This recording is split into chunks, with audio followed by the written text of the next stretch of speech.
Hello viewers, আমি সাবির আহমেদ আবারও সকলকে স্বাগত জানাচ্ছি দ্য নিউ ক্লাসরুম চ্যানেলে। আজকে আমি আলোচনা করতে চলেছি বাংলা ব্যাকরণের একটি গুরুত্বপূর্ণ টপিক, যেটি মাধ্যমিক পরীক্ষার্থীদের জন্য খুবই গুরুত্বপূর্ণ, যেটি যে টপিক থেকে প্রতি বছরই কয়েকটা কোশ্চেন এসেই থাকে এমসিকিউ এবং এসএকিউ আকারে। তো টপিকটি ভিউয়ার্স, বিভক্তি। বিভক্তি বিভক্তি কাকে বলে বুঝা লাগবে। সংজ্ঞাটা হচ্ছে যে ধ্বনি বা ধ্বনিগুচ্ছ ধাতু বা শব্দের সঙ্গে যুক্ত হয়ে ধাতু বা শব্দকে নামপদ বা ক্রিয়াপদ গঠনে সাহায্য করে, তাকেই বলা হয় বিভক্তি। একটা ছোট্ট স্ট্রাকচার বা গঠনের মাধ্যমে আমরা সংজ্ঞাটা মনে রাখতে পারি। ভিউয়ার্স, অনেকে সংজ্ঞা মুখস্থ করে পরীক্ষার্থী, পরীক্ষা হলে টেনশন মানে ডিপ্রেশনে চাপের মধ্যে পরীক্ষা হলে কিন্তু সংজ্ঞাটা ভুলে যায়। তো এই গঠনটা যদি আমরা মনে রাখতে পারি, তাহলে সংজ্ঞা যে কোনো মুহূর্তে যে কোনো জায়গায় বানিয়ে নিতে পারি, সংজ্ঞা মুখস্থ করা লাগবে না। তো হচ্ছে গঠনটা হচ্ছে যে আমি বললাম যে ধাতু থাকবে, আর কি থাকবে, শব্দ থাকবে, শব্দ বা ধাতু এর সঙ্গে কিছু একটা ব্যাপার যুক্ত হবে। কি যুক্ত হবে? ধ্বনি বা ধ্বনিগুচ্ছ। ধ্বনিগুচ্ছ দেন গিয়ে যেটা গঠন হবে সেটা হচ্ছে নামপদ অথবা ক্রিয়াপদ। তাহলে এই গঠনটা থেকে আমরা মনে রাখতে পারি, সংজ্ঞাটা বানাতে পারি। কি সংজ্ঞাটা? যে যে সকল ধ্বনি বা ধ্বনিগুচ্ছ ধাতুর সঙ্গে বা শব্দের সঙ্গে যুক্ত হয়ে শব্দ বা ধাতুকে নামপদ বা ক্রিয়াপদ গঠনে সাহায্য করে, তাদেরকে বলা হয় বিভক্তি। যেমন একটা উদাহরণ আমি নিলাম, একটা শব্দ নিলাম বাড়ি, আর ধ্বনিগুচ্ছ নিলাম তয়কারে তে। মানে এটা ধ্বনিগুচ্ছ কেন? ত যোগ এ রয়েছে, যার কারণে এটা ধ্বনিগুচ্ছ, একাধিক ধ্বনি রয়েছে গুচ্ছ।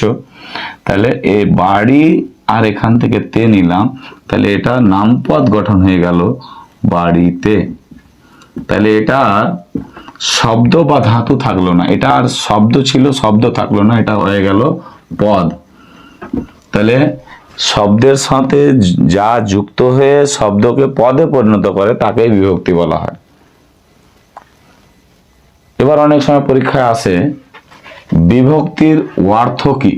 বিভক্তির অর্থ কি এটা পরীক্ষায় আসে। বিভক্তির অর্থ হচ্ছে বিভাজন অথবা বন্টন।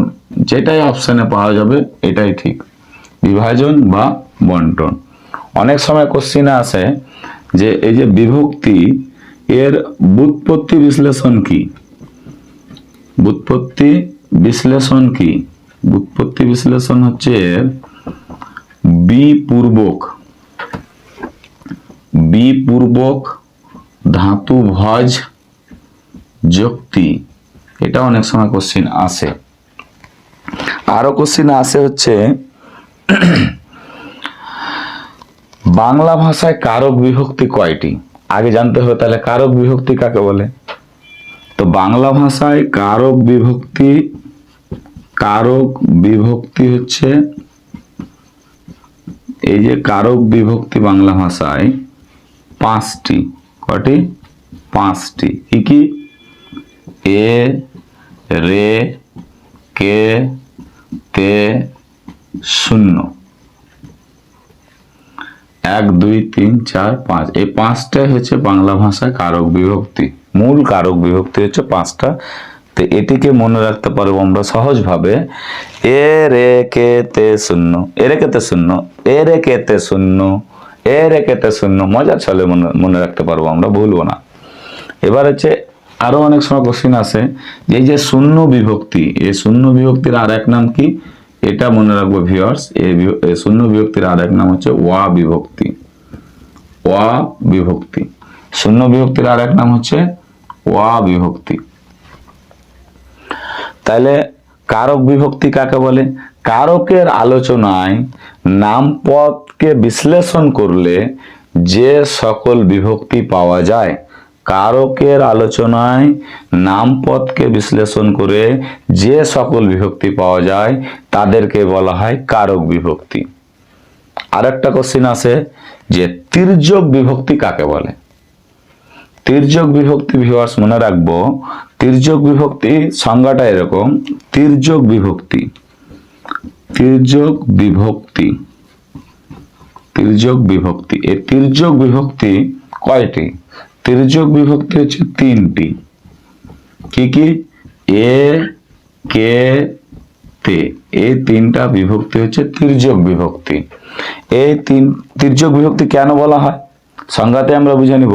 তির্যক বিভক্তির সংজ্ঞাটা হচ্ছে যে সব বিভক্তি, যে সকল বিভক্তি একাধিক কারকে ব্যবহার হয় তাদেরকে বলা হয় তির্যক বিভক্তি।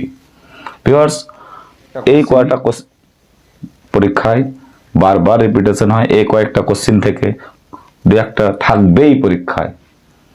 ভিডিওটি দেখে ভালো লেগে থাকলে বা উপকৃত হয়ে থাকলে ভিডিওটিতে লাইক এবং চ্যানেলটিতে যদি নতুন হয়ে থাকে চ্যানেলটিকে সাবস্ক্রাইব করবেন।